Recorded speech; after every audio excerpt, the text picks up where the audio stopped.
Hi, Lakties. இன்னைக்கு நம்ம ஜிமினோட எஃப்எஃபான romantic husband with 15 years age gap episode 20 தான் பார்க்க போகிறோம். So heads must imagine yourself. Okay, வாங்க நம்ம வீடியோக்குள்ளே போகலாம். லாஸ்ட்டாக எதில் முடிச்சிருந்தோம் அப்படின்னா, ஜேகே சாராக்கு கால் பண்ணிவிட்டு பேசாமல் வச்சுட்டான். யார் இந்த நேரத்தில் கால் பண்ணிவிட்டு பேசாமல் வச்சுட்டாங்க? ஒரு வேளை ராங் நம்பராக இருக்குமோ? நம்ம குரலை கேட்டு பயந்துட்டாங்க போல் அப்படின்னு அசட்டு சிரிப்போட ஃபோனை வச்சுவேன். டயர்டில் அப்படியே தூங்கியும் போயிட்டா. இந்த பக்கம் இருந்த ஜேகேவுக்கு இது வரைக்கும் இப்படி ஒரு படப்படப்பு துடிதுடிப்பு இருந்ததே கிடையாது. ஒரு வேளை நான் தானே கண்டுபிடிச்சிருப்பாளோ, ஐயோ ட்ரூ கலரில் போய் கண்டுபிடிச்சிருப்பா அப்படின்னு வேகமாக ட்ரூ கலருக்கு போனவன் தான் பேரையாக வச்சுருக்கோம் அப்படின்னு ஒரு முறை செக் பண்ணி பார்க்க, ஆமாம் அதில் ஜேகேவோட பேர் தான் இருக்குது. வேகமாக அதை மாத்திரவன் தன்னோட ஃபோட்டோவெல்லாம் ரிமூவ் பண்ணிவிட்டு, அப்பா இனி ஃபோன் பண்ணதுன்னு நான் தானே தெரியாது அப்படின்னு நிம்மதி பெருமூச்சு விட்டுக்கிட்டான். ஆனால் அவனுக்கு புரியல ஏன் அவன் இப்படி நடந்துக்கிறான் அப்படின்னு. கொஞ்ச நேரம் அவன் யோசிச்சிருக்கலாம். சாரா மட்டும் அவனுக்கு கேர்ள் ஃப்ரெண்ட் கிடையாது, அவனுக்கு கேர்ள் ஃப்ரெண்ட் நிறைய பேர் இருக்காங்க. அத்தனை பேர்கிட்டையும் சாதாரணமாக தான் பேசுவான். இவனே போய் அவங்கக்கிட்ட நம்பர் வாங்கினதும் கிடையாது. இவனை தேடி வந்து தான் அவங்க நம்பரை வாங்கிட்டு போய் இவனுக்கு கால் பண்ணுவாங்க. அப்படிப்பட்டவன் முதல் முறையாக ஒரு பொண்ணோட நம்பர் வாங்கியிருக்கான் அப்படின்னா, அதுவும் இப்படி திருட்டுத்தனமாக எடுத்திருக்கான் அப்படின்னா, அது சாராவுடையது மட்டும்தான். ஏனோ அவகிட்ட பேசும்பொழுது ஒரு இன்ப படப்படப்பு. தன்னை கண்டுபிடிச்சிருப்பாளா இல்லையா அப்படின்னு யோசிச்சவன், இல்லை சான்ஸ் இல்லை, ஏதோ ராங் கால் அப்படின்னு தான் நினச்சிருப்பா அப்படின்னு அவனுக்கு அவனே சமாதானம் சொல்லி ஃபோனை டேபிளில் வச்சுட்டு ரொம்பவே கஷ்டப்பட்டு தூங்குறான். அதே சமயம் இங்கே 4 மணிக்கு தூங்கினாலும் ஜிமினுக்கோ 7 மணிக்கே விழிப்பு தட்ட கண்களை திறக்காம மெதுவாக தன்னோட பக்கத்தில் இருந்தவளோட வாசனையை முகந்தவன் கையில் ஏதோ மென்மையாக அகப்பட தூக்கத்தில் இருந்தவனோட உதடு அழக வெறியுது. அவன் கைகள் செஞ்ச சேட்டையில் உங்ககிட்ட இருந்த சினுங்கள். ரொம்ப நாளைக்கு அப்புறம் இந்த காலை அவ்வளோ நல்லா இருக்கு அவனுக்கு. இன்னும் கண்களை திறக்கல. மொத்த பூ குவியலுமா அவன் மேலே தான் இருக்கீங்க. அவனும் என்ன செய்வான், பூவோட மென்மையை அழக தானே செய்வான். அதை தான் இப்போது பண்ணிகிட்டு இருக்கான். ஒரு கட்டத்தில் கண்களை திறந்தவன் பக்கத்தில் இருந்தவங்கள பார்க்க, நீங்களோ தூக்கத்தில் தான் இருக்கீங்க. உங்களோட தூக்கத்தை கலக்கி நினச்சவன் வேணும்னே பார்வையை அவங்கக்கிட்ட இருந்து விளக்க, அவன் விளக்குன நொடி பொழுதுல பதறினபடி கண் முழிச்ச நீங்க பக்கத்தில் இருந்தவனை பார்க்க, அவனும் கூலாக விசில் அடித்தபடி உங்களோட மொத்த அழகையும் சூரிய வெளிச்சத்தில் ரசிச்சிட்டு இருக்கான். அதில் கடுப்பாகி போர்வையை அவன் கிட்ட இருந்த நீங்கள் இழுக்க பார்க்க, அவனும் அந்த போர்வையை தூக்கி கீழே வீசி எறிய, சி என்னடா இப்படி பண்ணுற அப்படின்னு உங்களோட அழகை அவன்கிட்டமே ஒண்டி மறைக்க பார்க்க, முழு அழகையும் அதில் மறைச்சிட முடியுமா என்ன? ஜிமின் கொடுங்க, விளையாடாதீங்க, என்ன இது காலையிலேயே அப்படின்னு நீங்கள் கேட்க, காலையில் தாண்டி விளையாட முடியும், அப்புறம் எப்போ விளையாடுவாங்க அப்படின்னு கேட்டவன் இப்போது உங்களோட தபேலாவை வாசிக்க மறுபடியும் கடுப்பாகி அவன்கிட்ட இருந்து விலகின நீங்கள் அவன் கையை பிடிச்சு கடிச்சு வைக்க, அதெல்லாம் அவனுக்கு வலிக்குமா என்ன? ஆனால் ஜிமின் சும்மா இருப்பானா? பதிலுக்கு உங்களோட உணர்ச்சி ததும்புற இடங்களெல்லாம் தொட்டு சீண்ட அவனோட 2 கைகளையும் தன்னோட 2 கையை கொண்டு பிடிச்சு நீங்கள் அடக்க பார்க்க, அது உங்களோட கைக்கு அகப்படாமல் பெருசாக இருந்ததால் உங்களோட நெஞ்சோடு சேர்த்து அணைச்சிக்கிறீங்க. இப்போது ஜிமினோட புன்னகையோ டபுள் மடங்காக தெரியுது. எனக்கு இந்த அட்டாக் ரொம்ப பிடிச்சிருக்கு ஒயான் அப்படின்னு சொன்னதும் தான் உங்களோட செய்கையே நீங்கள் உணர்றீங்க. உணர்ந்ததும் பட்டுன்னு அவன்கிட்ட இருந்து விலகி திரும்பி படுத்துக்கிறீங்க. அவனும் பள்ளி மாதிரி உங்கள் பின்னாடி ஒட்டிக்கிட்டவன், ஒயான் இங்கே என்ன பண்ணுறா திரும்ப? ஜிமின் விளையாட்டெல்லாம் போதும், டைம் ஆயிடுச்சு, போர்வையை கொடுங்க அப்படின்னு அவனை தள்ளி விட்டு பக்கத்தில் இருந்த 2 தலையணையை எடுத்து உங்களை மூடின நீங்கள் கைகளை எக்ஸ் மாதிரி மூடினபடியே அவன்கிட்ட கேட்குறீங்க. மணியை பார்த்து ஜிமினும் ஆஃபீஸ் போக டைம் ஆகிறத உணர்ந்து, ஆமாம் டைம் ஆச்சு தான் வயன், பட் இன்றைக்கி என்ன விஷயம்னா நான் லீவ் போடலான்னு இருக்கேன் அப்படின்னு சொன்னோடனே அதுக்கு மேலே உங்களுக்கு பொறுமையே இல்லை. போடா வெண்ண அப்படின்னு அவனை உங்ககிட்ட இருந்து விளக்கி தள்ளி விட்ட நீங்களே எழுந்து போய் அந்த போர்வை எடுத்து உங்களை மூடிக்கிட்டு பாத்ரூம் நோக்கி போயிட்டீங்க. திடீர்னு நீங்கள் இப்படி செய்வீங்க அப்படின்னு எதிர்பார்க்காதவனும் திகச்சு தென் அப்படியே முகம் முழுவதும் வெக்க சிரிப்போட தான் முகத்தை தடிச்சுக்கிறான். அப்படியே கட் பண்ணால் எங்கே காலையில் 9 மணிக்கு ஜேகே ஃபோன் ரிங் ஆகுது. காலேஜில் தன்னோட ஃப்ரெண்ட்ஸ் கூட பேசிகிட்டு இருந்தவன் தான் ஃபோனை எடுத்து பார்க்க அதில் பட்டர் சிக்கன் காலிங் அப்படின்னு வரவும் உடனே தான் ஃப்ரெண்ட்ஸ் கிட்ட இருந்து நைஸாக நல்லவனவன் ஃபோனை கையில் வச்சுக்கிட்டு அட்டன் பண்ணலாமா வேணாமா அப்படின்னு யோசிச்சபடியே இருக்கா. ஃபோன் கட் ஆயிடுச்சு.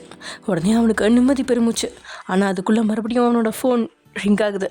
சரி வாய்ஸ் மாற்றி பேசுவோம் அப்படின்னு ஃபோனை அட்டன் பண்ணி அவன் காதில் வச்சு ஹலோ அப்படின்னு கூப்பிட்டா, சாரா எடுத்த எடுப்புலையே ஹலோ ஜேகே அப்படின்னதும் இவனுக்கு தூக்கி வாரி போட்டுருச்சு. ஆப்போசிட்டில் சத்தம் வராமல் இருக்கவும் ஹலோ ஜேகே தானே அப்படின்னு கேட்கவும் தன்னோட குரலை சரி பண்ணவன் ஆமாம் அப்படின்னு மட்டும் சொல்ல, நீ தானே நைட்டு ஃபோன் பண்ண? ஆமாம். ஏன் என்னாச்சு? பேசாமல் கட் பண்ணிட்ட? அது ஓவர் நைட்டாக இருந்துச்சு, பேசினா தப்பாயிடுமோன்னு கட் பண்ணிட்டேன். அப்படியா? அப்போ டெக்ஸ்ட் பண்ணியிருக்கலாம்ல. சரி என்ன விஷயம் அப்படின்னு சாரா கேட்கவும், அதெல்லாம் இருக்கட்டும், நான் தான் உனக்கு கால் பண்ணேன்னு நீ எப்படி கண்டுபிடிச்சா? ஏன் கண்டுபிடிக்க முடியாதா? இல்லை, நான் ஒரு வார்த்தை கூட பேசவே இல்லையே, அதான் எப்படி கண்டுபிடிச்சேன்னு கேட்டேன். டே லூஸு. என்ன லூஸா? ஆமாம், அன்றைக்கே உங்கள் வீட்டுக்கு வந்தப்போ நீ தான் என்னோடய ஃபோன்லேருந்து உன் நம்பருக்கு கால் பண்ணிக்கிட்ட.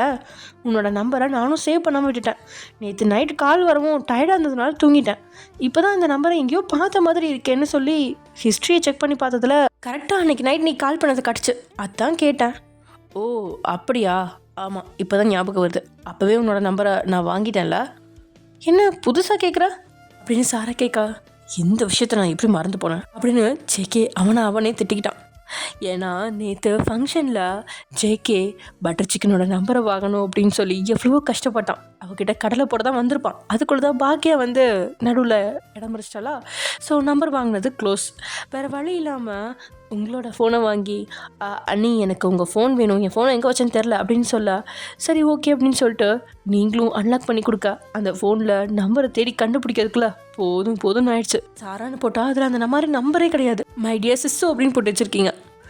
அப்பா, அந்த நம்பரை தேடி இது அதான் இருக்கும் அப்படின்னு எடுத்துகிட்டு தான் உங்களுக்கு கால் பண்ணி கன்ஃபார்ம் பண்ணிக்கிட்டான் ஜேகே. ஸோ அதெல்லாம் நினச்சவன் அப்படியே அவனே திட்டிக்கிட்ட. அது அன்னைக்கு உன்கிட்ட நம்பர் வாங்கினதை நான் மறந்தே போயிட்டேன். நான் உனக்கு அதுக்கப்புறம் கால் கூட பண்ணலைல்ல. என்னாச்சுன்னா 2 நாளைக்கு முன்னாடி தான் என்னோடய ஃபோன் உடஞ்சிச்சு. அண்ணா உடனே புது ஃபோன் வாங்கி கொடுத்துட்டாங்க. பட் உன்னோட நம்பரை நான் சேவ் பண்ணாமல் வச்சுட்டேன். அதனால் உன் நம்பர் என்கிட்ட இல்லை. சரி இப்போ மட்டும் எப்படி கிடச்சிது அப்படின்னு சொன்னதும் மறுபடியும் அவன்கிட்ட மௌனம். ஹலோ சார், என்னாச்சு? அப்பப்போ ஆஃப் ஆயிடுறீங்க. நேற்று அண்ணி ஃபோன்லேருந்து தான் எடுத்தேன் அப்படின்னு ஜேகே சொன்னதும், அக்கா ஃபோன்லேருந்து திருட்டுத்தனமாவா அப்படின்னு கேட்டவளோட இதழ்களோ அழகாக வளையுது. நேரடியாக கேட்டால் தப்பாக எடுத்துப்பாங்கல்ல, அதனால தான். அவ்வளோ கஷ்டப்பட்டு இந்த நம்பர் உங்களுக்கு தேவைதானா? சரி என்ன விஷயம் அதை சொல்லுங்கள். நைட்லேருந்து ஃபோன் பண்ணிகிட்ருக்கீங்க. வாங்க போங்கலாம் பேச வேணாம், ஏதோ பெரியவங்கள பேசுகிற மாதிரி இருக்குது. நார்மலாக ஜேகேனே பேசு.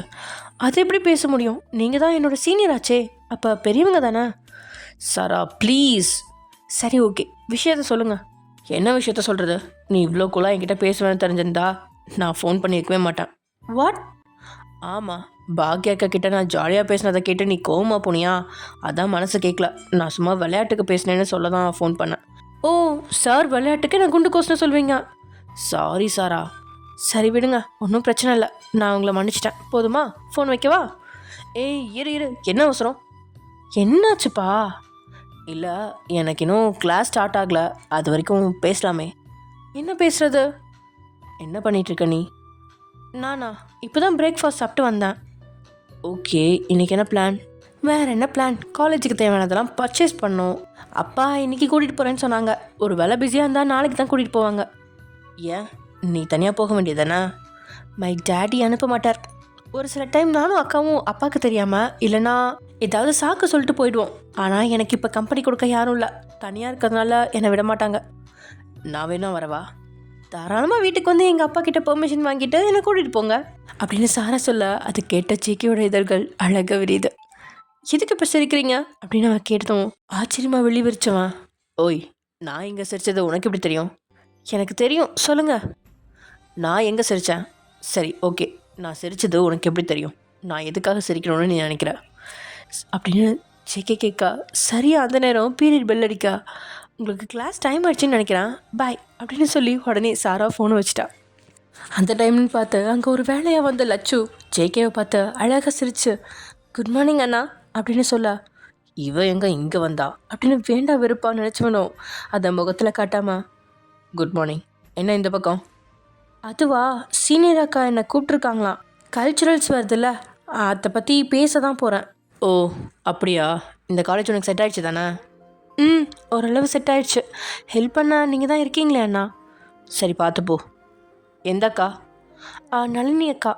ஓகே என்னடா இங்கே நடக்குது? லட்சு எப்போ ஜேகேவை அண்ணனை கூப்பிட்ற அளவுக்கு வந்தானு தானே யோசிக்கிறீங்க? எல்லாம் இந்த ஜேகேவோட ஆக்டிங் தான். வந்த ஃபர்ஸ்ட் நாள்லேருந்து அப்பப்போ லட்சு கிட்ட நல்ல விதமாக பேசி ஹெல்ப் பண்ணுறேன்னு சின்ன சின்ன ஹெல்ப்லாம் பண்ணி நல்லவன் மாதிரி காட்டிகிட்டு இருக்கான். இது எல்லாத்தையும் பாவம் அந்த லட்சு பிள்ளை நம்பிடுச்சு. பழிவாங்க சரியான நேரத்துக்காக தான் இவன் வெயிட் பண்ணிட்டு இருக்கான். இவங்க 2 பேரும் பேசிகிட்டு இருக்கும்போது அங்கே வந்த ஜேகேவோட ஃப்ரெண்டு, டேய் யாரா மச்சாந்து செம ஃபிகராக இருக்கு, அதுக்குள்ளே ஃப்ரெண்டு பிடிச்சிட்டியா அப்படின்னு கேட்கா. நீ வேற, நான் உன்கிட்ட சொல்லியிருந்தேன்ல, எங்கள் அண்ணாவோட கல்யாணத்தப்ப அண்ணாவுக்கு பார்த்த பொண்ணு ஓடிடுச்சு. அந்த பொண்ணோட தங்கச்சி தான் கல்யாணம் பண்ணாங்கன்னு. ஆமாம், அந்த பொண்ணு ஓட காரணமானவனே இதோ போறாளே இவளோட அண்ணன் தான். இவளை வச்சு அவனை பழி வாங்கணும், அப்போ தான் எங்களை பற்றி தெரியும் அப்படின்னு சொன்னாவன் இவ்வளோ நேரம் முகத்தில் இருந்த இலக்கம் மறைஞ்ச முகத்தை கொடூரமாக மாற்றிருக்கான். மச்சான் விட்ரா, ஃபீல் பண்ணாத, உனக்கு என்ன ஹெல்ப் வேணுமோ என்கிட்ட கேளு, நான் பார்த்துக்கிறேன் அப்படின்னு ஜேகேவோட ஃப்ரெண்டு தோளை தட்டி சொல்ல, அதெல்லாம் ஒன்றும் வேணாண்டா, இது என்னோட தனிப்பட்ட விஷயம், நானே பார்த்துக்கிறேன். இதில் யாரும் இன்வால்வ் ஆகிறதுக்கு எனக்கு பிடிக்காது. இப்போ கூட நான் உங்ககிட்ட சொல்லியிருக்க மாட்டேன், நீயா வந்து கேட்டதுனால தான் சொன்னேன். சரி மச்சி, ஃப்ரீயாக விடு, பா, இன்னைக்கு காலேஜ் கட்டடிக்கிறத பற்றி டிஸ்கஸ் பண்ணிட்டு இருக்கானுங்க அப்படின்னு ஜேகேவோட தோலை பிடிச்சு கூட்டிகிட்டு போனவனோட பார்வை தூரத்தில் போன லட்சு மேலே தான் படியுது. அவள் தேடி போய் அந்த சீனியர் அக்காவை பார்த்துட்டு ரிட்டர்ன் வரும்போது நேரம் ஆயிடுமோ அப்படின்னு வேக வேகமாக நடந்தவ எதிர வந்த பனைமரத்தில் பாதி இருந்தவ மேலே மோதி, ஐயோ சாரி சாரி அப்படின்னு விலகி நிற்க எதிரில் இருந்தவன் அவளை கடுமையாக முறைச்சி பார்க்குறான். ஐயோ இவர்கிட்டயா இன்னைக்கு வந்து மாட்டணும் அப்படிங்கிற மாதிரி அவன் முகத்தை வச்சுக்க. உனக்கு கண் இருக்கா இல்லையா, பார்த்து வர தெரியாதா? இல்லை சார், அது வந்து. வாய மூடு, எதுக்கெடுத்தாலும் ஏதாவது ஸ்டூபிட் ரீசன் சொல்லிக்கிட்டு உன்னை பார்த்தாவே இரிட்டேட் ஆகுது. அடுத்து என்னோட கிளாஸ் தான், ரெடி ஆயிரும், வரேன் அப்படின்னு சொல்லிட்டு அவளை ஒருத்து பார்த்துட்டு அங்கேருந்து போயிட்டான். என்னாச்சு இவருக்கு? என்னை பார்த்தாலே இப்படி எரிஞ்சு விழுகிறாரு. இந்த காலேஜில் இவரை மட்டும்தான் எனக்கு தொல்லை. கடவுளே, இவருக்கு மட்டும் ஏதாவது ட்ரான்ஸ்ஃபர் பண்ணி இந்த காலேஜை விட்டு அனுப்பிட்டேன், நான் நிம்மதியாக காலேஜ் வந்துட்டு போவேன் அப்படின்னு அமைதியாக இருக்கிற லட்சுவே தன்னுடைய சுபாவத்தை எழுந்து கடவுள்கிட்ட இப்படி மன்றாடி வேண்டிக்கிட்டு இருக்கா. ஆனால் மேலே இருக்கிறவரோ அவளை பார்த்து சிரிச்சு தான் வைக்கிறாரு. ஆனால் முன்னே நடந்தவனோ ஒரு பெருமூச்சு விட்டு தன் நெஞ்ச கை வச்சு அழுத்தி நீவிக்கிறான். உண்மையாகவே டேக்கு அவள் இடிச்சது வேற விதமான வழியை தான் ஏற்படுத்தி இருந்துச்சு அவன் நெஞ்சில். சே, இதெல்லாம் காலேஜுக்கு எதுக்கு தான் வருதோ? காலேஜுக்கு வந்து யாரை இடிக்கிறது இல்லை யாரை எப்படி மயக்கிறது, எவன் கூட சுற்றுறதுனே அழையுதுங்க அப்படின்னு லட்சுவை ஆரம்பத்துலேருந்தே தப்பாகவே நினச்சவன் இப்போது அவன் மேலே அப்படி வந்து இடிக்கவும் அவளை தப்பான ஆள் அப்படின்னே முத்திரை கொடுத்திட்டான். அதே சமயம் இங்கே, ஹலோ வயன், என்ன பண்ணுற? என்ன பண்ணுறது, சும்மா பெட்டில் படுத்து சாஞ்சு ஃபோன் நோண்டிகிட்டு இருக்கேன். அப்படியா, சரி, இன்னும் 5 நிமிஷத்தில் ரெடியாக இருக்க. எங்கே கூட்டிகிட்டு போக போகிறீங்க? கூட்டிகிட்டு போகல, நீ கிளம்பி வரணும். என்ன கிளம்பி வரணுமா? உங்களுக்கு லஞ்ச் எடுத்துகிட்டு வர சொல்கிறீங்களா? அப்பா, என்னாலலாம் முடியாதுப்பா. அது இல்லடி, நீ ரொம்ப நாளாக கேட்டுட்டு இருந்த இடத்துக்கு உன்னை கூட்டிகிட்டு போக போகிறேன். ரொம்ப நாளாக கேட்டுட்டு இருந்த இடமா? அப்படி எதுவும் உங்ககிட்ட நான் கேட்கலையே. நல்லா யோசிச்சு பாரு அப்படின்னு சொல்ல, நீங்களும் எப்படி யோசிச்சும் தெரியலையே. டைம் வேஸ்ட் பண்ணாமல் கிளம்பிடு, கூட்டிகிட்டு போனால் உனக்கே தெரியும் அப்படின்னு ஃபோனை வச்சுட்டான். எப்போ பார்த்தாலும் சஸ்பென்ஸ் வைக்கிறதே இவர் வேலையை போச்சு. எங்கே கூட்டிகிட்டு போகிறேன்னு வாயை தந்து சொன்னால் குறைஞ்சா போயிடுவார் அப்படின்னு அவனை திட்டினபடியே நைட் ட்ரெஸ்லேருந்து சுடிதாருக்கு மாறின நீங்கள் கண்ணாடியில் உங்களை பார்த்து, இல்லை வேணாம் அப்படின்னு சுடிதாரை கழட்டிட்டு அவனுக்கு பிடிச்ச புடவையை கட்டிக்கிட்டு ரெடியாகி கீழே வரீங்க. என்ன ஆச்சரியம், அவனும் வந்திருக்கான். என்ன வர சொல்லிட்டு ஜிமினும் வந்துட்டாரு அப்படின்னு நினச்சபடியே நீங்கள் அவனை நோக்கி போக, அதுக்குள்ளே இட புகுந்த ஜிமினோட அம்மா, ரெடி ஆகிட்டியாம்மா? திடீர்னு தான் வந்து சொல்கிறான், அவன் ஃப்ரெண்டு வீட்டில் இன்வைட் பண்ணியிருக்காங்களாம்மா, போயிட்டு வாங்க, நீயும் இன்னைக்கு லீவ் தானே போட்டிருக்க அப்படின்னு கேட்கா. ஆமாங்க அத்தா, நான் போயிட்டு வரேன் அப்படின்னு சொல்லிட்டு இவர் அப்படி எங்கே தான் கூட்டிகிட்டு போக போகிறாரு அப்படிங்கிற மாதிரி நீங்கள் பார்க்க மட்டும்தான் முடியுது. வெளியே வந்து காரில் என்னதுக்கப்புறமும் அவன் பக்கம் திரும்பி கேள்விகளால் அவனை தொலைச்சி எடுக்க, கொஞ்ச நேரம் அமைதியாக வாடி, ரொம்ப படுத்தாம அப்படின்னு சொல்கிறான். நான் இப்போ உங்களை என்ன படுத்துனா எங்கே கூட்டிகிட்டு போகிறீங்கன்னு தானே கேட்குறேன். ஒரு வீட்டுக்கு கூட்டிகிட்டு போக போகிறேன், போதுமா? இவன் உண்மையை சொல்லக்கூடாதுன்னு கங்கணங்கரே தெரியுறான். இவன்கிட்ட எல்லாம் எதையுமே வாங்கிட முடியாது அப்படின்னு நினச்சவளோ அமைதியாக வர போர் அடிக்க அங்கேருந்து எஃப்எம் ஆன் பண்ணி பாட்டு கேட்டுகிட்டே போகிறீங்க. பாட்டு கேட்டு முடிஞ்சதும் ஜிமின் ஏதோ பேச்சு கொடுக்க, ஆனால் நீங்களும் முகத்தை தூக்கி வச்சுக்கிட்டு அவன் பேசினதை காதில் வாங்காத மாதிரி உட்காந்துருக்கீங்க. என்னடி ஆச்சு? நீங்கள் மட்டும் எங்கே கூட்டிகிட்டு போகிறீங்கன்னு சொல்ல மாட்டீங்க, அப்புறம் எதுக்கு என்கிட்ட பேசிகிட்டு இருக்கீங்க? எதுக்கெல்லாமா வடி கோச்சுக்குவாங்க? சரி, நான் சொல்கிறேன். ஒன்றும் நீங்கள் சொல்ல வேணாம், உங்கள் வேலையை நீங்கள் பாருங்கள் அப்படின்னு குழந்த மாதிரி முகத்தை தூக்கி வச்சுருந்தவங்கள பார்க்க ஜிமினுக்கு கோவம் வரல. உங்களோட அந்த குழந்தைத்தனத்தை ரசிக்க தான் தோணுது.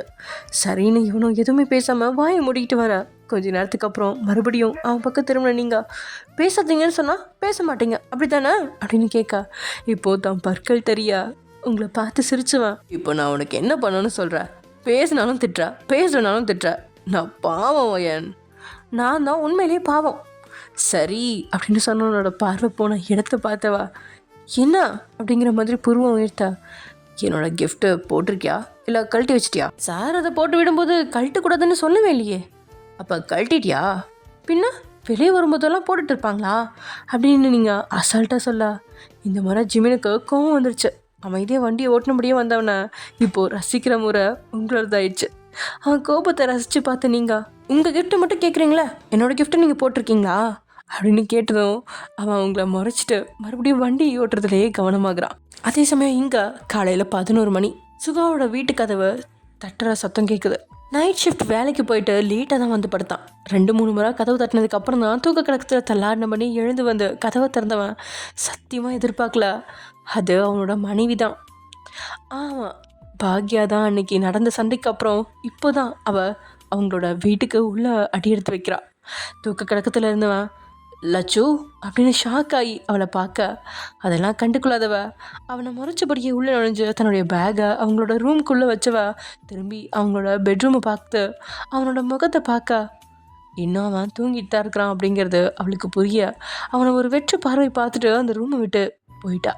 இங்கே சுகாவுக்கு இன்னும் நம்ம தூக்கத்தில் தான் இருக்கோமா இல்லை கனவு ஏதாவது கண்டுட்டு இருக்கோமா அப்படிங்கிற மாதிரி அவளையே பார்த்துட்டு இருந்தவன் சுற்றி முற்றி பார்த்து நம்ம கனவு எதுவும் காணலை, உண்மையாக தான் வந்திருக்கா அப்படின்னு நீங்கள் எடுத்துகிட்டு வந்த பேகை தொட்டு பார்த்தவன் உடனே பாத்ரூம்குள்ளே நுழைஞ்சு ஃப்ரெஷ் ஆகிட்டு குளிச்சுட்டு வெளியே வர அவள் அப்பையும் அவங்க ரூமுக்குள்ளே வந்திருக்கல. இன்னும் இங்கே வராமல் என்ன பண்ணுறா அப்படின்னு சுகா எட்டி பார்க்க ஆஹா கம சமையலோட வாசம் அவனோட மூக்கை தொலைக்குது. எத்தனை நாள் ஆயிடுச்சு இந்த வாசனையை வந்து ஒரு பொருள் தான் கையில் இருக்கும்போது அதோட அருமை யாருக்குமே தெரியறதில்ல.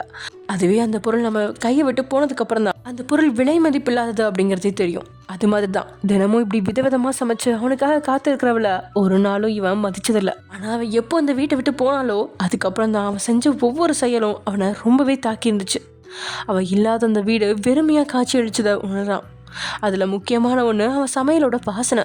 அவன் சாப்பிட மாட்டான் தான், ஆனால் அந்த வீட்டில் ஒவ்வொரு முறையும் விதவிதமான சமையல் வாசனையை முகந்து அவள் என்ன சமைச்சிருக்கா அப்படிங்கிறதையும் யோசிச்சிருப்பான். அதுக்காக அவன் சமையல் அவன் சாப்பிட்டதே இல்லை அப்படின்னு சொல்லிட முடியாது. ஒரு சில முறை சாப்பிட்ருக்கான் தான். அவனோட அப்பா அம்மா வந்த வேலையில் அப்படி இல்லை அப்படின்னா பாக்யா வீட்டில் இருந்து யாராவது வர்ற வேலையில் வந்தவங்க கூட சேர்ந்து வேறு வழி இல்லாமல் சாப்பிடுவான். அப்போயே அதோட ருசி அபாரமாக இருக்கும். இப்போது சொல்லவும் வேணாம், நேராக அவனோட கால்கள் கிச்சனுக்குள்ளே தான் நுழையுது. எப்பயுமே அவள் சமைச்சிட்டு இருக்கும்போது அவன் ரூமுக்குள்ளே தான் முடங்கி கிடப்பான். தண்ணி தாகம் எடுத்தா கூட அவள் சமையலை முடிச்சுட்டு போனதுக்கப்புறம் தான் வருவான். ஆனால் இன்னைக்கு அதிசயமாக அவள் கிச்சனில் இருக்கும்போது இவனும் கிச்சனுக்குள்ளே நுழையிறான். நுழைஞ்சவனுக்கும் அவ்வளோ தயக்கம். அங்கே கிச்சனில் அவனுக்கு பிடிச்ச சப்பாத்தியும் தக்காளி தொக்கும் செஞ்சிட்டு இருந்தவளோட கை அவன் உள்ளே நுழைஞ்சதும் ஒரு நொடி நிற்குது. அதுக்கப்புறம் அதோட வேலையை பார்க்க அவனுக்கு தான் முகம் எங்கேயும் வியர்த்து போகுது. தன்னோட புறங்கையால் அவனோட வியர்வை துளிகளெல்லாம் தொடச்சவன் அவகிட்ட பேச அவ்வளோ தயக்கம் காட்டுறான். உள்ளே நுழைஞ்சு 10 நிமிஷம் ஆயிடுச்சு. இன்னும் அவன் பேசாமல் இருக்கிறது அவளுக்குள்ளே கடுப்பை கிடப்ப திரும்பி அவனை பார்த்தவ எதுவும் பேச முடியாதவளா மறுபடியும் முகத்தை திருப்பிக்கிறாள். அவள் எதுவுமே பேசாமல் திரும்பினதும் என்னாச்சு லக்ஷ்மி, ஒரு ஃபோன் பண்ணியிருக்கலாம்ல, நானே வந்து கூட்டிகிட்டு போயிருந்திருப்பேன்ல, நீ எப்படி வந்த அப்படின்னு தயக்கத்தோடையே கேட்க என்னை பற்றி ரொம்ப கவலைப்படுறவ தான். நைட் ஷிஃப்ட் இருக்குன்னு மட்டும் சொல்லிட்டு போக தெரியுது, வீட்டுக்கு வந்ததை சொல்ல தெரியாதா? நானும் நீங்கள் அங்கே வருவீங்கன்னு விடிய முழிச்சு பார்த்துட்ருக்கேன். அதுக்கப்புறம் தான் இந்த மரமண்டிக்கே புரியுது என்னை தேடி எதுக்கு நீங்கள் வரணும், உங்களுக்கு தான் தனி வீடு இருக்குல்ல, நீங்கள் அங்கே போய் இருப்பீங்கன்னு. இல்லை லக்ஷ்மி, அது ரொம்ப லேட் ஆயிடுச்சு, ரொம்ப டயர்டாகவும் இருந்துச்சு, அவ்வளோ தூரம் வர அளவுக்கு எனர்ஜியும் எனக்கு இல்லை, அதனால தான் சரி தூங்கி எழுந்திரிச்சு அதுக்கப்புறம் உன்னை பார்க்க வரலான்னு நினச்சேன். நினச்சது தப்பு இல்லை, ஆனால் என்கிட்ட சொன்னீங்களா? எத்தனை தடவை உங்களுக்கு கால் பண்ணுறது, உங்கள் ஃபோன் என்னாச்சு? ஃபோன் அப்படின்னு யோசிச்சுவேன். வேலை பார்க்கும்பொழுது அதை சைலண்ட்டில் போட்டதை நினைவுக்கு வர வேகமாக போய் ஃபோன் எடுத்து அவன் முன்னாடி காட்டுறான். அது சைலண்ட்டில் இருந்ததை பார்த்தவ இது சைலண்ட்டில் இருந்துச்சு, எனக்கு எப்படி தெரியும்? வேலை முடிஞ்சா இதெல்லாம் நீங்கள் தான் பார்க்கணும், என்னாச்சோ ஏதாச்சோன்னு நான் தான் வர வேண்டியதாக இருக்குது அப்படின்னு பாக்யா அங்கே கொஞ்சம் கோபமாக இருக்கா. என்ன சொல்கிறது அப்படின்னு சுகாக்கு தெரியல. அதனால் சாரி லக்ஷ்மி அப்படின்னு மட்டும் சொல்ல, ஏனோ அவள் அவ்வளோ வார்த்தை பேசினதுக்கு அவனோட இந்த ஒரு வார்த்தை போதுமானதாக தான் இருக்குது அவளுக்கு. அவன் அதை சொன்னதும் ஓரளவுக்கு சமாதானமாகி திரும்பினவ அவனுக்கு பிடிச்ச ஃபில்டர் காஃபியை அவன் முன்னாடி நீட்டா. அதை பார்த்ததும் அவனோட முகம் இதமாக மாற அவன் முகத்துலேயும் அந்த இலக்கம் இருக்க தான் செய்யுது. அவன் அந்த காஃபியை குடிச்சிட்டு இருக்கும்போதே, பிரேக்ஃபாஸ்ட் செஞ்சுருக்கேன், உங்களுக்கு பிடிக்கலனா கடையில் வாங்கிக்கலாம் அப்படின்னு சொல்லிட்டு ஹாட் பாக்ஸ் எடுத்து போய் அவள் டைனிங் டேபிளில் வைக்க, நீ சமைச்சிருக்கும் போது நான் என் கடையில் வாங்கி சாப்பிட்ணும்? ஓ, இவ்வளோ நாள் என்ன பண்ணீங்க? அதை தானே பண்ணீங்க. ஆனால் இனிமேல் அந்த தப்பை பண்ண மாட்டேன். லக்ஷ்மி, நீ காஃபி குடிக்கலையா? காலையிலேயே குடிச்சிட்டேன், இப்போ ஒரு காஃபி குடிக்கலாமே என் கூட? வேணாம் அப்படின்னு சொல்ல போனவக்கிட்ட, நான் காஃபி போட்டு எடுத்துகிட்டு வரவா? உன் அளவுக்கு இல்லாட்டியும் கொஞ்சம் பெட்டராக தான் இருக்கும் அப்படின்னு அவள் மறுப்பு தெரிவிக்காத அளவுக்கு சொன்னவன். பாக்யாவும் சரின்னு சொல்லவும் வேகமாக உள்ளே வந்து தன்னோட கப் காஃபியை வச்சுட்டு முகம் முழுசும் அவ்வளோ புன்னகையோட அந்த காஃபியை போடுறான். அதை எடுத்து வந்து அவள் கையில் கொடுக்கா, தேங்க்ஸ் அப்படின்ற வார்த்தையை சொல்லி அதை அவன் கையிலேருந்து வாங்கினவளுக்கு அவ்வளோ நிறைவு. இப்படியெல்லாம் ஒரு நாள் தான் வாழ்வில் வரும் அப்படின்னு அவன் நினச்சி கூட பார்த்ததில்ல. நினைக்கிற அளவுக்கு சின்னதாக கூட அவன் நடந்துக்கிட்டதில்ல. இப்போது அவனே காஃபி கொண்டு வந்து தரதை பார்த்ததும், என்னைக்காவது ஒரு நாள் நமக்கு பிடிச்ச மாதிரி நம்ம லைஃப் மாறும் அப்படின்னு ஏதோ ஒரு படத்தில் சொன்ன அந்த வசனம் அவள் நினைவில் வந்து போகுது. அவள் கையில் வச்சுக்கிட்டே இருக்கா. டேஸ்ட் பண்ணிப்பாரு, எப்படி இருக்குன்னு சொல்லு லக்ஷ்மி அப்படின்னு சொன்னதும் சரின்னு அயன் பாக்ஸால் அயன் பண்ணி வச்சது போல் இருந்த அவளோட குட்டி உதட்டால அந்த காஃபி பட்டு உள்ளே போகிற அந்த அழகை தான் ஓர கணலை ரசித்து பார்த்தவன் அவள் சொல்கிற பதிலுக்காக காத்திருக்கான். அவ்வளோ கப்பா தான் வாயிலேருந்து இறக்கி நாட் பேட் அப்படின்னு சொல்ல, அப்போது அவள் உதட்டில் ஒட்டி இருக்கிற அந்த காஃபி நுரைய பார்த்து ஏக்க பெருமூச்சு விட்டு தான் போகிறான். அதே சமயம் இங்கே ஜிமின் ஒரு வீட்டுக்கு முன்னாடி வண்டியை நிறுத்த பூச்செடிகள் பூத்து குலுங்குற அந்த வீட்டை பார்த்தவா, யார் வீடு ஜிமின் இது அப்படின்னு கேட்டபடி இறங்கினவளுக்கு இதுதான் தன்னோட அக்கா வீடோ அப்படின்னு அவன் யோசிச்சு முடிக்கிறதுக்குள்ளே வெளியே காசுத்தம் கேட்டு யாருன்னு எட்டி பார்க்க வந்த உங்கள் அக்கா ஹஸ்பண்ட் அங்கே ஜிமின். அப்புறம் உங்களை பார்த்ததும் உடனே முகமலர்ந்து உங்களை நோக்கி வராங்க. நீங்கள் உடனே ஜிமினை பார்க்க ஜிமின் உங்களை புருவம் உயர்த்தி எப்படி அப்படின்னு கேட்குறான். உங்களுக்கு நான் செம்ம சந்தோஷம். ஆக்சுவலி உங்கள் அக்கா உங்களோட ஃபங்க்ஷனுக்கு வரதாக தான் இருந்துச்சு, தாலி பிரித்து கோக்கிற ஃபங்க்ஷனுக்கு. பட் ஆனால் வர வழியில் அவங்களுக்கு ஒரு சின்ன ஆக்சிடெண்ட் ஆகிருக்கும். ஸோ உங்கள் அக்கா மீனாட்சிக்கு லைட்டாக காலில் ஸ்க்ராட்ச் ஆகிருக்கும். ஸோ அதனால தான் ஜிமின் அவங்கள பார்க்க கூட்டிகிட்டு வந்திருக்கான். இது உங்களுக்கு கொஞ்சம் கஷ்டமாக இருந்தாலும் அக்காவை ரொம்ப நாள் கழித்து பார்க்குறதுனால கொஞ்சம் இன்ப அதிர்ச்சியாக தான் இருக்குது. அப்படியே பேசிகிட்டு இருக்கா. ஹே, யார் அந்த டே?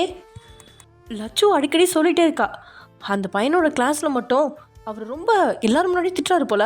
தமிழ் மீடியம் படித்த பொண்ணு, கொஞ்சம் பிக்கப் பண்ண லேட் ஆகும் தான், ஆனால் அதுக்காக இப்படிலாமா திட்டுவாங்க? எனக்கே அவளை பார்க்க கஷ்டமாக தான் இருக்குது. அவன் சப்ஜெக்டை மட்டும் மெனக்கிட்ட உட்காந்து படிச்சுட்ருக்கா. படிக்கிறது என்னவோ நல்லது தான், பட் இருந்தாலும் அவள் ரொம்ப பயப்படுறா. அவள் ரொம்ப வெகுலி ஓயன் அப்படின்னு உங்ககிட்ட மீனாட்சி சொல்லிகிட்டு இருக்கா. சரிக்கா, நான் அவன்கிட்ட சொல்கிறேன் அப்படின்னு சொல்கிறீங்க நீங்களும். தென் அப்படியே பேசி முடிச்சு கொஞ்ச நேரம் கட்டில் போட்டுட்டு சந்தோஷமாக வீட்டுக்கு வந்துட்டுருக்கீங்க. காரில் வரும்போது நீங்கள் உட்காந்துருக்கிறதுக்கும் இப்போது உட்காந்துருக்கிறதையும் பார்த்து ஜிமின் சிரிப்போட, ஹேய் எதுக்கடி இப்படி ஒட்டிக்கிட்டு இருக்கா அப்படின்னு கேட்க, அவனோட இடுப்பை கட்டிக்கிட்டு அவன் மேலே சாஞ்சிருந்த நீங்களோ லவ் யூ ஜிமின் அப்படின்னு சொல்ல, பாரா லவ் யூ எல்லாம் வருது. எவ்வளோ நாளாச்சு இந்த வார்த்தையை கேட்டு? அவ்வளோ நாள் ஒன்றும் ஆகலை, போன வாரம் தான் சொன்னேன். ஆமாம், போன வாரம் சொன்னேன் அப்படின்னு ஜிமின் சொல்ல, ஜிமின் அக்காவுக்கு அடிபட்டிருந்தாலும் அவளை பார்க்க எனக்கு சந்தோஷமாக தான் இருக்குது. எப்படி ஜிமின் லவ் ஒருத்தரை இந்த அளவுக்கு மாற்றுமா என்ன? நான் உங்கள் மேலே லவ் வைக்காமல் இருக்கிறப்போ அக்கா இதெல்லாம் சொல்லியிருந்தா கண்டிப்பாக நம்பியிருக்க மாட்டேன். ஆனால் உங்கள் மேலே எனக்கு இந்த அளவுக்கு காதல் வந்ததுக்கு அப்புறம் தான் அக்காவோட காதலை என்னால் முழுசாக புரிஞ்சிக்க முடியுது. அக்கா சொல்ல சொல்ல இதுவே என்னோட ஜிமின் இது மாதிரி சம்பளம் வாங்குகிற எம்ப்ளாயியாக இருந்திருந்தா அதை நானும் ஏற்றுக்கிட்டு தான் இருந்திருப்பேன் சந்தோஷமாக. இங்கே கூட இருந்தால் போதும், அதுவே எவ்வளோ பெரிய சந்தோஷம். அதுக்கப்புறம் தான் இந்த வசதி வாய்ப்பு எல்லாமே. இல்லை ஜிமின், இது எவ்வளோ நாள் எனக்கு புரியாமையே போயிடுச்சுல. அக்கா ரொம்ப கஷ்டப்படுறான்னு நினச்சிட்டு இருந்தேன், ஆனால் இப்போ ஒரு பெரிய ரிலீஃபாக இருக்குது அப்படின்னு நீங்கள் சொல்லிட்டு இருக்கா. அப்பாடி, என் பொண்டாட்டிக்கு எப்படியோ இந்த விஷயம் புரிஞ்சிருச்சு அப்படின்னு சொல்லி சிரித்தவனோ இப்போது உங்களோட புடவையை தாண்டி வெற்றி இடையில அவன் கை உரசா, டேய் பொறுக்கி கையிடுறா, இதான் சாக்குன்னு அப்படியே கை வைப்பா அப்படின்னு சொல்ல, அவனோட கையோ உங்களோட எடையை தாண்டி கீழே செல்ல போக, ஜிமின் அப்படின்னு நீங்கள் ஷாக்காகி அவனோட கையை தட்டி விட பார்க்க, அவனும் உங்களோட ஹிப் செயினை மேலே எடுத்து விட்டு, இதை எடுக்க தாண்டி கை வச்சேன், உடனே சீன் போடுவேன் அப்படின்னு சொல்ல, நீங்களோ அவனை மறைக்க, ஆமாம் இதை கழட்டிட்டேன்னு சொன்ன இப்போ போட்டிருக்கா. நான் ஒன்றும் உங்களை மாதிரி கிடையாது, என் புருஷன் ஆசையாக போட்டு விட்டதா கழட்டுறதுக்கு. ஓ ஐ சி. என்ன ஓஐசி அப்படின்னு நீங்கள் கேட்டதும் வண்டியை ஓடிட்டு இருந்தவன் ஒரு கையால் தான் சட்டையோட மேலே இருந்த 2 பட்டனை அவிழ்த்து விட, ஜிமின் சார் என்ன பண்ணுறீங்க, இது நம்ம ரூம் இல்லை ரோடு மறந்துருச்சா அப்படின்னு நீங்கள் அவன் செய்கிறதெல்லாம் பார்த்து கேட்கா. அது எங்களுக்கும் தெரியும் மேடம், என் பொண்டாட்டி ஒருத்தர் இருக்கால்ல, அவளுக்கு ஒரு உண்மையை காட்டணும், அதுக்காக தான் அப்படின்னு சொன்னவன் 2 பட்டனை அவிழ்த்து தான் உள்ளே போட்டிருக்கிற உள்பனியனை காட்ட, உங்களோட முகத்தில் வெக்க புண்ணுக்கை. ஐயா போட்டிருக்கேன்னு சொன்னால் என்ன தோந்தா காட்டணுமா என்ன? ஆமாம், வாயில் சொன்ன உடனே நம்புறவ மாதிரி தான். நான் பொய் சொல்லுவேன்னு சொன்னாலும் சொல்லுவேன், ஆனால் நீ தான் பொய்காரியாக இருக்க. வாட், நான் பொய்காரியா? ஆமாண்டி, வரும்போது ஹிட் செயின் போட்டிருக்கேன்னு கேட்டதுக்கு என்ன சொன்ன? அதெல்லாம் போட்டுட்டா இருப்பாங்கன்னு என்கிட்ட பொய் தானே சொன்னேன், அப்போ நீ தானே பொய்காரி, போடா அப்படின்னு சொன்னபடியே நீங்கள் இன்னும் அவனை ஒட்டி அமர்ந்துக்கா. ஏற்கனவே ஹாஃப் டே போயிடுச்சு, இப்படி ஒட்டி ஒட்டி உட்காந்து மீதி இருக்க டேவையும் நீ போக வச்சிருவ போலையே. என்னை மட்டும் லீவ் போட சொன்னீங்களா? நீங்களும் லீவ் போடுங்க. இங்கே கூட்டிகிட்டு வரதாண்டி உன்னை லீவ் போட சொன்னேன், இல்லைனா உன்னை காலையிலே கிளம்ப சொல்லியிருப்பேன். உங்களுக்கு விஷயம் எப்போ தெரியும் ஜிமீன்? நேற்று நீ ரூம்லேருந்து கீழே இறங்கி போனதுமே உங்கள் அக்கா ஹஸ்பண்ட் எனக்கு கால் பண்ணார். அப்போ ஏன் என்கிட்ட நீங்கள் சொல்லலை? சொன்னால் நீ நார்மலாகவே இருந்திருக்க மாட்டேன், அதுவும் சின்ன அடி பலமாலாம் இல்லைன்னு சொன்னதால தான் உங்ககிட்ட சொல்லலை. நானே கிளம்பி வரேன்னு கேட்டேன். அவர் தான் நாங்கள் வீட்டுக்கு வந்துட்டோம், ஒன்றும் பிரச்சனை இல்லைன்னு சொல்லவும் நானும் டயர்டாக இருந்ததுனால வேறு வழி இல்லாமல் தூங்கிட்டேன். ஓ சரி ஓகே அப்படின்னு பேசிகிட்டு இருக்கா. வீடும் வந்துருச்சு. அதே சமயம் இங்கே வாட்ஸ்அப் பக்கமே போகாதவன் மனசோ இன்றைக்கி ஏனோ அந்த ஆப்பை சுற்றி வளம் வந்துக்கிட்டே இருக்கு. ஆனால் அவன் கண்ட்ரோலாக அதை ஓப்பன் செய்யக்கூடாது அப்படின்னு அவன் ஃபோனில் வேறு பொழுதுபோக்கு சோஷியல் மீடியாக்களில் தன்னோட கவனத்தை செலுத்த நினச்சான். ஆனால் முடியல. என்னாச்சு எனக்கு? எதுக்கு அவகிட்ட பேசிக்கிட்டே இருக்கணும்னு தோணிகிட்டே இருக்கு. மற்ற ஃப்ரெண்ட்ஸ் மாதிரி அவளும் என் ஃப்ரெண்டு தானே. அப்படியா? அவனுக்கு ஸ்பெஷல் கிடையாதா? இல்லையே. அப்போ ஓகே, நீ அவளுக்கு மெசேஜ் பண்ணாதா? அப்படி எப்படி இருக்க முடியும்? பேசணும்னு தோணுது. ஏன்? பேசணும்னா பேசணும், இப்படி மனசில் போட்டு அதை இதை நினைக்கிறனால தான் எங்கெங்கேயோ என்னெல்லாம் போகுது அப்படின்னு கடைசியாக முடிவெடுத்தவன் வாட்ஸ்அப் போய் இத்தனை நேரமும் டைப் செய்யலாமா வேணாமா அப்படின்னு யோசிச்சுட்டு இருந்தவளோட கான்டாக்டில் நுழைஞ்ச ஹாய் அப்படின்னு அனுப்ப அடுத்த சில நொடிகளில் அந்த மெசேஜ் பார்க்கப்படுது. ஆனால் அதுக்கு ரிப்ளை வரல. ரிப்ளை வராத அந்த ஃபோனை பார்த்து ஜேகே ஒரு வழி ஆயிட்டான் அப்படின்னு தான் சொல்லணும். பேசணும்னு நினச்சோம், பேசிட்டோம். ஒரு வேளை பிஸியாக ஏதாவது இருக்காளோ என்னவோ. அது எப்படி? மெசேஜ் தான் பார்த்துட்டு இருக்கால, மெசேஜ் பார்த்துட்டு ஒரு ஹாய் சொல்லலாம்ல. நீ ஒன்றும் பெருசாக எதுவும் பேசலையே அப்படின்னு அவனோட மனசாட்சி அவனுக்கு எடுத்து கொடுக்க அவனுக்கோ தன் தலையை பிச்சுக்கலாத குளதான். ஏன் அவகிட்ட இருந்து ரிப்ளை வரல? ஒரு வேளை என்கிட்ட பேச பிடிக்கலையா? ஜேகே, இது மட்டும்தான் உனக்கு வேலையா? வேறு வேலை உனக்கு நிறைய இருக்குது, அதில் கான்சன்ட்ரேட் பண்ணு போ அப்படின்னு அவனுக்கு அவனே சொல்லிக்கிட்டு ஃபோனை ரூமில் வச்சுட்டு வெளியே வந்து பார்க்க அங்கே ரம்யாவும் ரம்யாவோட ஹஸ்பண்டும் அப்புறம் ஜிமின் நீங்கள் 4 பேரும் சேர்ந்து கேரம் விளையாடிட்டுருக்கீங்க. வெளியே வந்தவனும் உங்களோட நினைவுல இருந்தே வெளியே வர்றதுக்காக, அண்ணா என்ன ஆச்சரியமாக இருக்குது, நீங்களாம் உட்காந்துருக்கீங்க அப்படின்னு கேட்டு தான் அண்ணனோட பக்கத்தில் வந்து ஜேகே உட்கார, எவ்வளோ நாளாச்சு கேரம் விளையாடி, எனக்கும் ஆசையாக இருந்துச்சு, ஏன் நான் விளையாடக்கூடாதா? யார் சொன்னா? நீங்கள் விளையாடாமையா? தாராளமாக விளையாடலாம், ஆனால் இது மாதிரி நாங்கள் எத்தனை தடவை உங்களை கூப்பிட்ருப்போம். இந்த டைமும் அண்ணாவாக வரல, அண்ணி தான் கட்டாயப்படுத்தி உட்கார வச்சாங்க அப்படின்னு ரம்யா சொல்ல, அதானே பார்த்தேன் அப்படின்னு சொன்னவனும் தானன் பக்கத்தில் உட்காந்து கேரமில் கவனத்தை செலுத்த ஆரம்பிச்சிட்டான். அவங்க எல்லாருமே சந்தோஷமாக சிரித்து விளையாண்டுட்டு இருக்கும்போது தான் உங்கள் அம்மா, டேய் ஜேகே உன்னோட ஃபோன் அடிக்குது பாரு அப்படின்னு கேட்கும். மா அதை அப்புறம் எடுத்துக்கிறேம்மா. டேய் முதல்ல போய் ஃபோன் எடுத்துகிட்டு வாடா, இந்த பசங்க விளையாட ஆரம்பித்தா மற்ற வேலையை பார்க்குறதே இல்லை அப்படின்னு ஜிமினோட அம்மாவும் புழம்ப, டேய் அம்மா ஆரம்பிச்சிட்டாங்க, போய் ஃபோன் எடுத்துகிட்டு வந்து பக்கத்தில் வச்சுக்கோ, இல்லைனா உன் ஃப்ரெண்ட்ஸ் ஓயாமல் அடிச்சுட்டே இருப்பானுங்க, அதனால தான் அம்மா சொல்கிறாங்க. இவனுங்க தொல்லை வேறு தாங்க முடியல அப்படின்னு சொன்னபடியே எழுந்த ஜேகே, நான் வர வரைக்கும் எல்லோரும் வெயிட் பண்ணுங்கள், அதுக்குள்ளே நெக்ஸ்ட் ஒன் போயிடக்கூடாது, அண்ணி இவங்க ஏமாத்திருவாங்க, நீங்கள் பார்த்துக்கோங்க அப்படின்னு உங்ககிட்ட சொல்லிகிட்டே தான் தன்னோட ரூமுக்குள்ளே போகிறான் ஜேகே. போனவன் ஃபோன் எடுத்த, எவன்டா இந்த நேரத்தில் அப்படின்னு ஃபோனை ஓப்பன் பண்ணி பார்த்தவனோட கண்கள்லையோ மின்னல் வெட்டுது ஒரு நொடி. அதுக்கப்புறம் அவனே தன்னை கட்டுக்குள்ளே கொண்டு வந்தவன், இப்போ என்னவா இவளுக்கு மெசேஜ் பண்ணும்போது ரிப்ளை பண்ணல, இப்போ எதுக்கு கால் பண்ணுறா அப்படின்னு சொன்னவன் முகம் வராத கோபத்தை தத்து எடுத்துக்குது.